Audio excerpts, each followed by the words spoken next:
Welcome to Andhraprabha. నేను నాగేశ్వరి. పిఠాపురంలో పవన్ తరపున ఆల్రెడీ మెగా ఫ్యామిలీ ప్రచారం చేసింది. నాగబాబు, ఆయన సతీమణి, నాగబాబు కొడుకు వరుణ్ తేజ్, పవన్ కళ్యాణ్ మేనల్లుడు సాయిధరం తేజ్, వైష్ణవ్ తేజ్ ప్రచారానికి వచ్చారు. జబర్దస్త్ టీం కూడా రంగంలోకి దిగింది. ఇక చిరంజీవి మాత్రమే బ్యాలెన్స్. ఆయన కూడా వచ్చేస్తారని అనుకుంటున్నారు. కానీ చిరంజీవి రాలేదు. దానికి బలమైన కారణం కూడా ఉందని అంటున్నారు. తాను రాజకీయాలకు అతీతుడనని పద్మవిభూషణ్ గ్రహీత మెగాస్టార్ చిరంజీవి అన్నారు. భారత 2 అత్యున్నత పురస్కారం పద్మవిభూషణ్ స్వీకరించిన ఆయన ఢిల్లీ నుంచి హైదరాబాద్ వచ్చారు.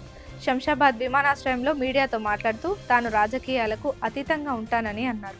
తన తమ్ముడు పవన్ కు మద్దతుగా పిఠాపురం వెళ్తున్నాననే ప్రచారంలో వాస్తవం లేదన్నారు.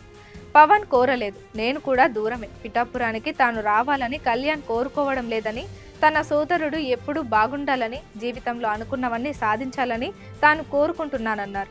తమ్ముడు రాజకీయంగా ఎదగాలని మా కుటుంబం మనస్ఫూర్తిగా కోరుకుంటుందన్నారు. కుటుంబ సభ్యుడిగా పవన్ కళ్యాణ్ కు మద్దతుగా వీడియో విడుదల చేశానని, అతను గెలిచి ప్రజలకు మంచి చేయాలని ఆకాంక్షిస్తున్నానని చెప్పారు. స్వర్గీయ ఎన్టీఆర్ భారతరత్నకు అర్హులని, ఏపీలో కూటమి ప్రభుత్వం వస్తే ఎన్టీఆర్ కు భారతరత్నపై ఆలోచన చేయాలని కోరారు.